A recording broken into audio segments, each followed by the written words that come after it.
दोस्तों, अभी तक डॉक्टर जाकिर नाइक साहब ने कोरोना वायरस के बारे में कोई बात नहीं फरमाई थी। हालांकि डॉक्टर जाकिर नाइक साहब एक मेडिकल डॉक्टर भी हैं। इसी वजह से डॉक्टर जाकिर नाइक साहब ने वीडियो शुरू करते ही फरमाया कि 50% आबादी दुनिया की लॉकडाउन के अंदर है और ये लॉकडाउन कोरोना वायरस की वजह से है। और लॉकडाउन का मतलब ये होता है कि आप रश वाली इमारतों में दाखिल नहीं हो सकते। इसी वजह से स्कूल और सरकारी दफातर बंद हैं। इस वायरस को कोविड-19 का नाम दिया गया है, यानी कोरोना वायरस डिजीज 2019। इसके बाद डॉक्टर जाकिर नाइक साहब ने फरमाया कि मेरे पास गुज़िश्ता 3 माह से 1 लाख से ज्यादा मेल्स और फेसबुक पे कमेंट्स आ चुके हैं कि हर आदमी कोरोना वायरस के बारे में बोल रहा है और डॉक्टर जाकिर नाइक साहब इस बारे में क्यों नहीं बोल रहे। मैं आपको इसकी वजह बताता हूँ कि मैं अब तक क्यों खामोश था। नंबर 1, आज दुनिया एक ग्लोबल विलेज की तरह हो चुकी है, यानी एक गांव की तरह, और ये सोशल मीडिया की वजह से है। तो खबरों का 90% हिस्सा फेक मन घड़त चला आ रहा था। जैसे मिसाल के तौर से 2018 में चाइना से एक वीडियो चला कि एक आदमी एक बोतल दिखा रहा है कि इसको ऐसे ऐसे इस्तेमाल करो तो कोरोना वायरस दुरुस्त हो जाएगा। उसी वीडियो में और मरीज पहले सर पकड़ के उछल रहा था और वो ठीक भी हो गया। और ये 20 मिनट की वीडियो थी। मैं मेडिकल डॉक्टर हूँ, मुझे पता है कि कोरोना वायरस दिमाग पे कोई असर नहीं करता और उसने सर पकड़ रखा था। दूसरी मिसाल 2020 में एक डेटॉल की बोतल मिली जिसमें लिखा हुआ था कि ये कोरोना वायरस को मारती है। जब मैंने उसकी मैन्युफैक्चरिंग डेट देखी तो वो 2018 की बनाई हुई थी और 2018 में कोरोना वायरस का नामो निशान न था। यहाँ से पता चलता है कि ये सबको प्लान किया गया था। लेकिन एक बात से मैं बहुत ज्यादा परेशान हूँ कि इस वक्त बड़े बड़े उलमा और फुकाहा और डॉक्टर्स क्यों अपनी तरफ से बातें कर रहे हैं और वबा के बारे में जो प्रॉफिट मोहम्मद सल्लल्लाहु अलैहि वसल्लम ने फरमाया है वो क्यों नहीं बता रहे हैं। अगर आप कुरान और हदीस से सही फतवा देंगे आपको डबल सवाब मिलेगा, और अगर आप सही नीयत से फतवा देंगे और इसमें गलती भी होगी तो 1 सवाब मिलेगा। लेकिन आप क्या कह रहे हैं कि 3 फुट के फासले पे नमाज पढ़ो। बाज़ जगहों पे तो ये भी है कि सिर्फ अजान होती है, नमाज घर में पढ़ो। हालांकि मोहम्मद सल्लल्लाहु अलैहि वसल्लम के ज़माने में वबा के मौसम में भी ताउन वाले मरीज भी सफ में खड़े होते थे, क्योंकि नमाज में शिफा है। अगर डॉक्टर गलत दवाई देगा तो लोग मर जाएंगे, लेकिन अगर उलमा या दीनदार लोग गलत फतवा देंगे तो लोग गुमराह हो जाएंगे। अगर हम कोरोना वायरस के बारे में बात करें तो इसकी बहुत सारी किस्में हैं और इनमें से 20 किस्में अहम हैं। इन 20 में से 5 इंसानों को कुछ थोड़ा सा बीमार कर सकती हैं, इतना नहीं जितना लोगों को खौफ दिलाया जा रहा है। खौफ की यहाँ एक मिसाल देता चलूं कि एक शख्स को फांसी देनी थी तो तहकीक करने वाले इदारों ने हुकूमत को कहा कि हम इस मुल्जिम को फांसी नहीं देते, बल्कि इस पर एक तजुर्बा करते हैं कि हम इसे कहेंगे कि हम आपको फांसी नहीं देते बल्कि सांप से डसवा देंगे। चुनाचे उस मुल्जिम को स्ट्रेचर पर लिटा दिया गया और उसके मुंह पे कपड़ा डाल के सिर्फ उसके पाँव में 2 सुइयां इंजेक्ट की गई और उसको बताया कि हमने आपको सांप से डसवा दिया है, और वो कुछ ही देर में खौफ से मर गया। तो कोरोना से भी तो इसी तरह खौफ है। इसके बाद फिर डॉक्टर जाकिर नाइक साहब ने फरमाया कि मजीद अगर आप स्टडी करेंगे तो कोरोना वायरस 1930 में पहली मर्तबा जानवरों में दरियाफ्त हुआ था और सबसे पहले मुर्गी में पैदा हुआ था। 1940 में चूहों में मिला कि इनको भी कोरोना वायरस हो सकता है। इंसानों में पहली बार 1960 में कोरोना वायरस दरियाफ्त हुआ और इसे इंसानी कोरोना वायरस कहा जाता है, और अखबारों में इंसानी कोरोना वायरस प्रिंट होके बाजार में 1968 में आया और सार्स कोरोना वायरस 2003 में चाइना में शुरू हुआ और ये खबर सबसे पहले WHO इदारे ने दी थी। दूसरा कोरोना वायरस जो इंसान में पाया जाता है इसका नाम मर्स है। ये कोरोना वायरस की नस्ल है, 2012 में दरियाफ्त हुई थी और पूरी दुनिया में इससे 2,04,014 लोग मुतासिर हुए थे और 858 लोग इससे मर गए थे। ये 24 ममालिक में फैला था और आज 2019 तक 2090 केस इस बारे में आए पूरी दुनिया से और सिर्फ 815 लोग इससे मरे और ये डेथ रेट बनता है 34.4% सिर्फ।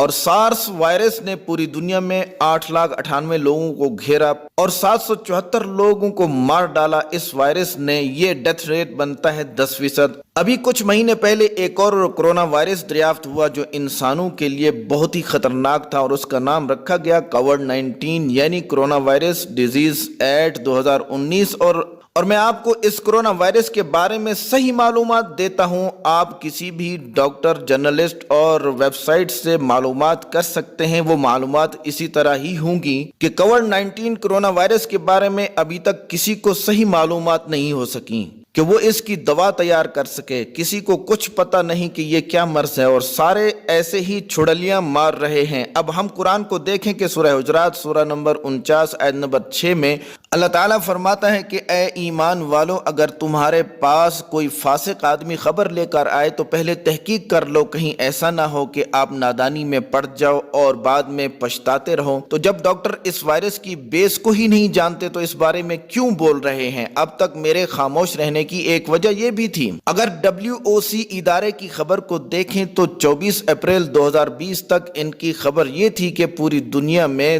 2,30,00,000 لوگ کرونا وائرس سے متاثر ہوئے ہیں اور 1,82,000 لوگ مر چکے ہیں۔ یہ ادارہ ہر منٹ کی اپڈیٹ دے رہا ہے اور یہ ڈیتھ ریٹ بنتا ہے 6.92%۔ جب ہم نے اس بات کا یقین کر لیا کہ کرونا وائرس وبا ہے تو ہم نے حدیث کو دیکھا کہ محمد صلی اللہ علیہ وسلم نے اس بارے میں کیا فرمایا، یعنی وبا کے بارے میں۔ لہذا محمد صلی اللہ علیہ وسلم نے صحیح بخاری میں جلد نمبر 7 حدیث نمبر 5728 میں کہ محمد صلی اللہ علیہ وسلم نے فرمایا کہ جب کسی جگہ کے بارے میں سنو کہ وہاں طاعون کی وبا پھیلی ہے تو وہاں مت جاؤ، اور جب کسی جگہ پہ وبا پھوٹ پڑے اور تم وہیں موجود ہوں تو وہاں سے مت نکلو۔ اور یہی بات صحیح بخاری حدیث نمبر 5729 میں بھی ہے کہ محمد صلی اللہ علیہ وسلم کی وفات کے بعد حضرت عمر رضی اللہ تعالی عنہ صحابہ کو لے کر شام روانہ تھے اور راستے میں خبر ملی کہ شام میں طاعون کی وبا پھیل چکی ہے۔ آپ رضی اللہ تعالی عنہ نے مہاجرین اور انصار سے مشورہ کیا اور فتح مکہ کے موقع پر جو بڑے صحابہ موجود تھے ان سے بھی مشورہ کیا، تو مشورے میں طے ہوا کہ واپس مدینہ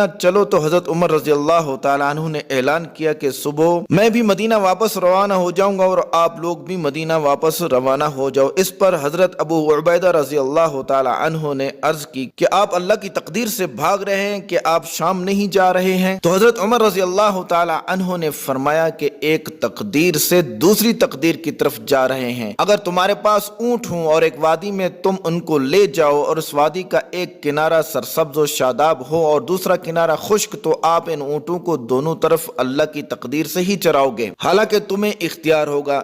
اسی دوران حضرت عبد الرحمن ابن عوف رضی اللہ تعالی عنہ تشریف لائے اور فرمایا کہ میرے پاس اس بارے میں ایک علم ہے کہ محمد صلی اللہ علیہ وسلم نے فرمایا کہ جب کسی جگہ وبا ہو تو وہاں مت جاؤ، اور اگر تم خود وبا والی جگہ پہ ہو تو وبا سے مت نکلو۔ اسی طرح محمد صلی اللہ علیہ وسلم حدیث نمبر 5707 میں فرمایا کہ جزام اور کوڑ کی بیماری سے ایسے بھاگو جیسے تم شیر سے بھاگتے ہو، یعنی کوڑ کی بیماری بھی وبا ہے۔ محمد صلی اللہ علیہ وسلم نے وبا سے بچنے کے لیے یہ بات فرمائی تھی۔ آج جو وبا سے بچنے کا طریقہ میڈیکل بتا رہا ہے وہ طریقہ 1400 سال پہلے محمد صلی اللہ علیہ وسلم نے بتا دیا تھا۔ ان احادیث مبارکہ سے ہمیں یہ بات واضح سمجھ آتی ہے کہ اگر کوئی شخص وبا سے مر جاتا ہے تو اسے شہید ہی کہا جائے گا اور اسے شہادت کا ثواب ہی ملے گا۔ لہٰذا احتیاطی تدابیر سے کام لیجئے، گھر میں رہیے۔ ہونا تو یہ چاہیے کہ ہر ملک ہی کرفیو لگاتا تاکہ اس سے لوگ مرنا بند ہو جائیں۔ ماسک لگایا کریں اور ڈیٹول سے ہاتھ ضرور دھوئیں۔ جب تک اس بیماری کی کوئی دوا ایجاد نہیں ہوتی تب تک ضرور دعا بھی کریں، اور رمضان المبارک میں افطاری کے وقت دعائیں ضرور کریں تاکہ جو لوگ غریب ہیں ان کو روزگار مل سکے۔ ویسے آج لوگ ماننے کے لیے تیار نہیں ہیں لیکن یہ حقیقت ہے۔ شکریہ، السلام علیکم۔ کمنٹ کر کے بتائیں کہ آپ کو ڈاکٹر صاحب کا کرونا وائرس کے بارے میں یہ بیان لیکچر کیسا لگا۔ شکریہ۔